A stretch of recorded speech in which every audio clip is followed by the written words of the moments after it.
মনে করে মোল্লারা কি পারে, মোল্লাদের দ্বারা কি হবে, মোল্লারা কিচ্ছু করতে পারে না। তা আমি জানতে চাই, গত 54 বছরে তোরা কি ঘোড়ার ঘাস কাটলি দেখা? তোরাও তো কিছু পারিস না। তবে যারা কথা বলো মোল্লাদের দ্বারা কি হবে, আমি তোমাদেরকে ইতিহাস স্মরণ করিয়ে দিচ্ছি। 1400 বছর আগে মোল্লা আবু বকর সিদ্দিক, মোল্লা ওমর ফারুক, মোল্লা উসমান যুন্নুরাইন, মোল্লা আলী, মুআবিয়া, রাসূল আরবির মতো মোল্লারা এমন একটা সমাজ গঠন করেছিল, যেই সমাজ জাহিলিয়াতের আধার কেটে একটা সোনালী সমাজ উপহার দিয়েছিল। সেই ইসলাম পৃথিবীর যেই প্রান্তে প্রতিষ্ঠিত হয়েছিল সেখানেই শান্তি প্রতিষ্ঠিত হয়েছিল। এটা শুধু ইতিহাসের পাতায় সীমাবদ্ধ নয়।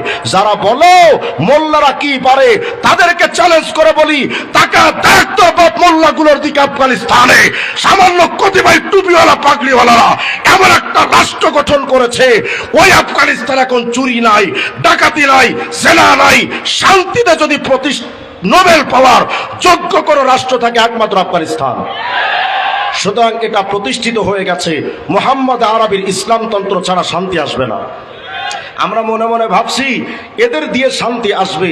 আমরা মনে মনে ভাবছি লেনিন তো অনেক দামি মানুষ, কার্ল মার্কস অনেক দামি মানুষ, তারা তো বিশ্ব নেতা ছিল। আরে বেটা, যেই লেনিন কার্ল মার্কস বিশ্ব নেতা ছিল, আর আমার মুহাম্মদ রাসূলুল্লাহ তো পুরা জাহান, পুরা জগৎ, পুরা সৃষ্টি জগতের নেতা। কিভাবে আমি আপনাদেরকে হুজুরের শান শোনাই বলেন? তবে খুলে দেখেন আস-সিরাজুল মুনির নামক কিতাব, খণ্ড 3 পৃষ্ঠা 15। চলেন না আজকে আমাদের নবীর শান নিয়ে কিছু বলি। একটা ছেলে আজকে রাসূল আরবি আলাইহিস সালামের নামে খতমে নবুয়তের শানে একটা তারানা পড়েছে, একটা নাত পড়েছে। কি চমৎকার তার সিদ্ধান্তগুলো ছিল। যারা নবীকে আখিরি নবী মানে না তারা সুস্পষ্ট কাফের। অথচ আমরা এই ব্যাপারটাও ক্লিয়ার না। অনেকে মুসলমান এখানে আছে কাদিয়ানীদের আকীদা পর্যন্ত জানে না, রাসূল আরবিকে তারা চিনে না, খতমে নবুয়তের ব্যাপারে এরা জানে না। অথচ তাদের এটা জানা দরকার ছিল, আমার নবী এত দামি, ওই নবীর পরে অন্য কোন নবীকেও মানা যায় না। আরে কার মানা যাবে? আমার নবীকে তো আদম পর্যন্ত মেনেছে, আমার নবীকে তো খলিলুল্লাহ ইব্রাহিম পর্যন্ত মেনেছে। আমার নবীকে মানতে এই আখিরি জামানায় কিয়ামতের আগে ঈসা ইবনে মারইয়াম নামক একজন নবী, জলিলুল কদর নবী, তিনি আসবেন ঈসা এই পৃথিবীতে। কিন্তু ঈসা নবী এসে নিজের ধর্ম পালন করতে পারবেন না। ঈসা নবী আমার নবীর মতো টুপি মাথায় দিবেন, ঈসা নবী আমার নবীর মতো দাড়ি রাখবেন, ঈসা নবী আমার নবীর মতো পোশাক পরবেন, ঈসা নবী আমার নবীর শরীয়ত মানবেন। এটাই সুস্পষ্ট। আল্লাহর সত্য নবী ঈসাও যদি আমার নবী ছাড়া অন্য কিছু মানতে না পারে, তাহলে এই জামানায় মির্জা কাদিয়ানির কুলাঙ্গার উম্মতেরা মির্জা কাদিয়ানিকে মেনে মুসলিম যে দাবি করে, ওদের শিক্ষা একমাত্র জুতা পিটা। নবীকে মানা যায় না অন্য কাউ, আমার নবী ছাড়া আর কাউকে মানা যায় না।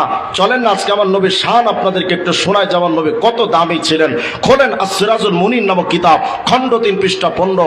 আল্লাহর হাবিব যখন মেরাজে যাবেন মসজিদে হারাম থেকে মসজিদে আকসা, হুজুরের সাথে ছিলেন হযরত জিবরিল আমিন আলাইহিস সালাম।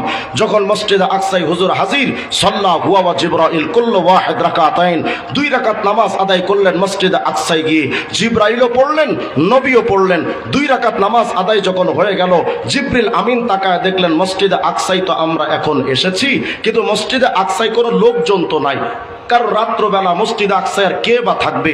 হুজুরকে স্বাগতম জানাবে, সালাম দিয়ে মারহাবা জানাবে, এমন কোন লোক মসজিদে আকসায় নাই। কি করা যায়? হযরত জিবরিল আমিন দেখলেন কাউকে না কাউকে তো দরকার।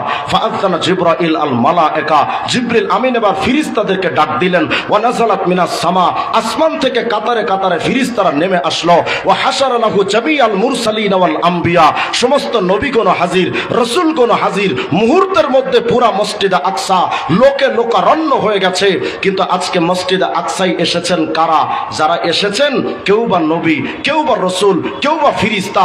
এখানে আপনার আমার মতো কোনো আলতু ফালতু লোক না, সবাই নবী, রসুল, ফিরিস্তা।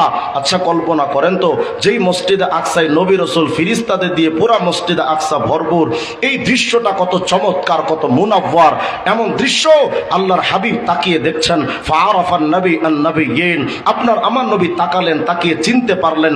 মিন বাইনে কায়েম ওয়া রাকি' ওয়া সাজিদ, হুজুর আকরাম তাকালেন, ওই যে বাবা আদমও এসে গেছেন, ওই যে খলিলুল্লাহ ইব্রাহিম, ওই যে কালিমুল্লাহ মুসা, ওই যে রূহুল্লাহ ঈসা, ওই যে জবিহুল্লাহ ইসমাইল, সমস্ত নবীরা মসজিদে আকসায় ভরপুর হয়ে গেছে।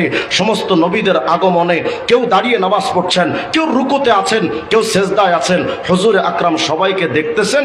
ইতিমধ্যে ফাআদ্দানা মুআদ্দিন, জনক ব্যক্তি আজান দিয়ে বসলো মসজিদে আকসায়। ওয়া উকিমাতিস সালাহ, একামত হয়ে গেল। আজান একামতের পর ফাকামু সুফুফা, সবাই কাতারবন্দি হয়ে দাঁড়িয়ে গেলেন। যেহেতু আজান একামতের পরে জামাতের শুধু নামাজটা বাকি থাকে, সবাই জামাতে দাঁড়িয়ে গেছেন। আজকে মসজিদে আকসার কাতারে যেই মুসল্লি যারা, এরা সাধারণ কোনো মানুষ না, কেউ বা নবী, কেউ বা রসুল, কেউ বা ফিরিস্তা। আচ্ছা কল্পনা করেন তো, নবী রসুল ফিরিস্তাদের এই জামাতের এই কাতারগুলো কত চমৎকার, কত দামি হতে পারে।